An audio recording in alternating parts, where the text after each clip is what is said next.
I clipped coupons for shampoo while he scheduled monthly transfers to a name I had never heard before. There it was, printed on the bank statement, scheduled transfer, $500, monthly support, recipient C, Langley, like a utility bill. Predictable. Regular. I stood frozen in the kitchen, still holding the bag of rice I hadn't opened. I couldn't remember what I was about to cook. It felt like I had been removed from the payroll without notice. What if every word about saving money was meant for me to obey and for someone else to enjoy? Frances Wilton was 65 years old, and the memories of her working years still followed her like shadows.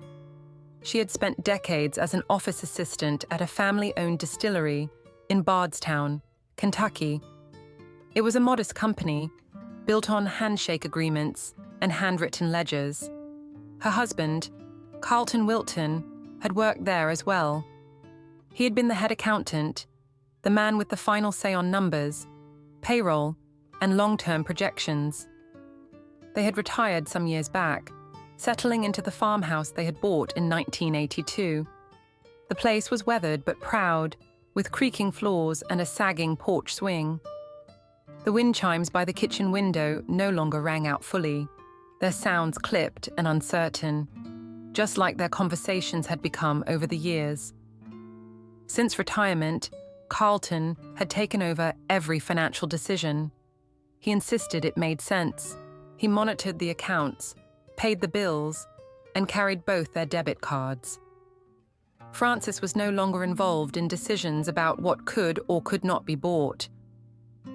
When she suggested replacing the roof after a storm left a brown stain above their bed, Carlton had shaken his head. He explained that rising costs, poor investment returns, and a fixed pension meant they had to be cautious. She believed him. She rationed grocery lists and used coupons for cleaning supplies. She ignored her aching joints instead of buying the new cream she saw on television. She began to feel guilt whenever she spent even a small amount. Years of repetition turned his words into rules, and those rules became the walls of her world. One morning, Carlton left his phone on the kitchen table. Frances happened to glance over when the screen lit up. It displayed a banking notification confirmation of a successful transfer. The details vanished before she could read them. Later, he mentioned casually that he had sent a small amount to a cousin in California. It sounded ordinary enough, but something about the name on the account Langley echoed oddly. Frances could not recall meeting anyone in the Wilton family with that name. She brushed it aside, though unease lingered in the corners of her thoughts. Days later, while cleaning out the back closet for tax season, she opened an old accordion file labeled Statements, Archive. A manila envelope slid loose from inside. What spilled out were dozens of printed bank records, neatly stacked, each listing the same transaction. Scheduled transfer $500, monthly support, recipient C, Langley. Frances sat down on the floor. She laid the pages out one by one. The transfers had occurred monthly. Not a single one missed. 12 months. The same name. The same amount. The same deception. The paper edges cut faint lines into her fingers as she gathered them again, each slice echoing a hidden betrayal. The air inside the house felt thinner as she walked outside, where Carlton was tending to the grapevines. Frances stood several paces away from him and raised the papers in her hand. She let them fly forward. The wind caught some, others struck him directly. They fell to the ground like discarded truth. She did not need to hear any explanation. The numbers had already said everything. The scene unfolded in silence first, and then in shouts. Words clashed, loud and sharp, as the fabric of a 40-year marriage tore further. Carlton turned away, his back rigid. He disappeared behind the garage door with a slam that vibrated through her chest. Left alone, Frances collapsed into the garden path.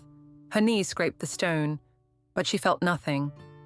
What came from her mouth was not a cry, but a sound from the core of her being, a primal groan born of betrayal, fatigue, and realization.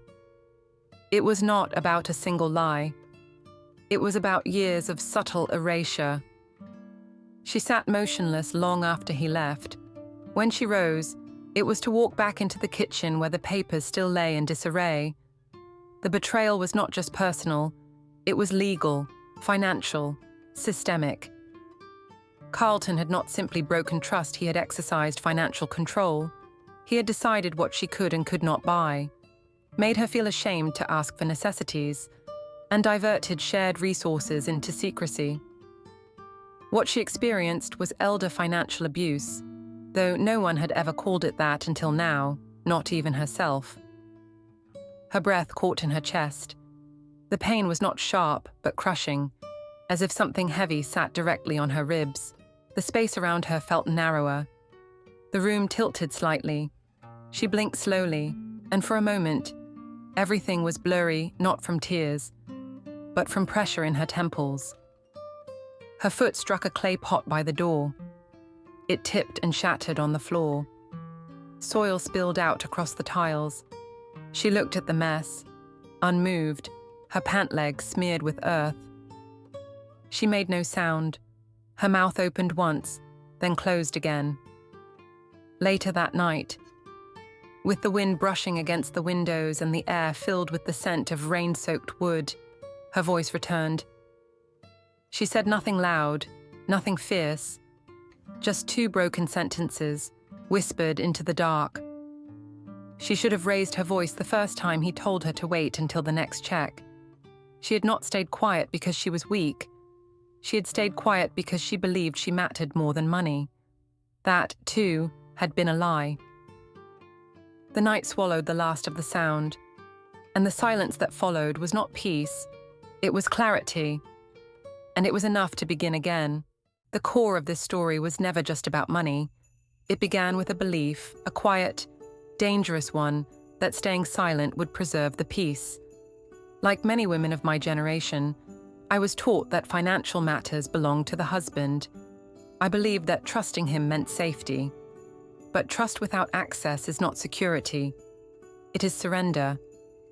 And over time, I surrendered not only decisions but dignity, one transaction at a time.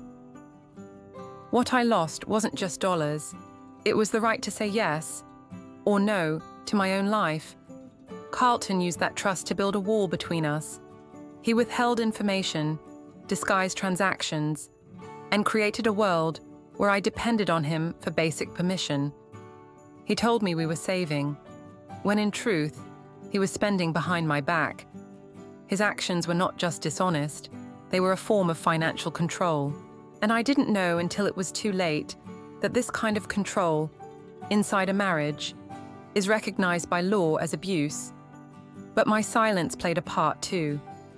I thought letting him lead was loyalty. I thought budgeting was love.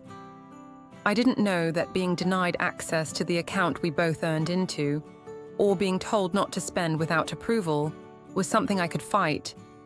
I didn't know that this was not how partnership should look, not even after decades of marriage. The change began the moment I stopped asking for answers and started collecting evidence. I printed every bank statement from the past 2 years. I highlighted each transaction with the name C, Langley. I marked the dates, amounts, and notes in the margins. It wasn't rage that moved me forward. It was precision. I reached out to a legal clinic that supports older women in abusive financial situations. They connected me with an attorney who understood the nuances of late-life betrayal.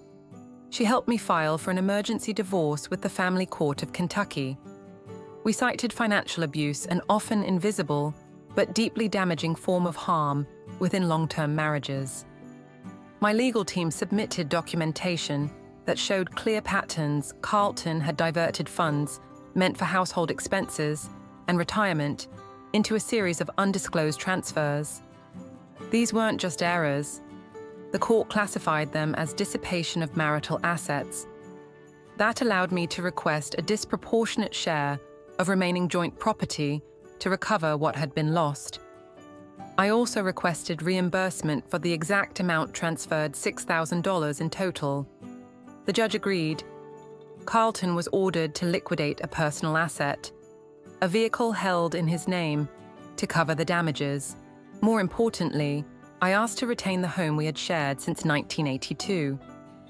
The court recognized that forcing me to leave would constitute further destabilization after years of dependency and isolation. I was granted sole occupancy of the property, my home, my ground, my beginning again. In the eyes of the court, this was not just a grey divorce. It was a case of marital betrayal wrapped in silence and spreadsheets. And for once, the law did not look the other way. She sold a small patch of land behind the house. It wasn't much, just enough to let go of what needed to be released. With that money, she signed up for a pottery class in the next town. Every Saturday, she pedaled her bicycle past a row of weeping willows, through streets that smelled of bread and old paint, until she reached a quiet studio with creaky floors and soft-spoken women. There, her hands no longer trembled over bank statements. They molded clay. They shaped stories. They touched something steady. She joined a support group for older women recovering after divorce. Some had been teachers, others nurses. A few once ran small farms. Each week, they brought coffee and small stories. They would sit in a circle and say, "Here's what I got through." No shouting, no blame. Just the sound of women learning they were never as alone as they thought. In June, Frances found the old teapot Carlton's daughter once admired, still in the corner of her cupboard. She wrapped it in brown paper and left it at the girl's porch with a note. Still standing, still warm. That was all. No revenge, no explanations, just a quiet gesture of closure. Carlton never showed up at the final hearing. He left town. She heard he had moved to Missouri, maybe with someone named Langley. It didn't matter anymore. To her, he had become wind, just a leftover gust from a storm already past. Not something worth chasing, not something worth keeping. For decades, Frances had lived in her own home, without the right to choose the dinner table. Now, she chose everything from curtains to conversation. She chose light in the kitchen and silence when she wanted peace. She chose to get up, open the door, and build the world again on her terms. The courage wasn't in the leaving. It was in staying long enough to know when it was finally time to go. If you are someone who has to ask for spending money inside your own home, do not brush it off. Ask to see the joint account. Keep a copy of every financial record. Question any large transaction. That is not suspicion. That is your legal right. If you know a friend, a sister, a mother, who lives quietly in the shadows of financial control, share this story. Let them know it happens. Let them know it's real. Comment below if you've ever stayed silent or if you've just begun to speak. We do not need to scream to be heard. We only need someone to listen.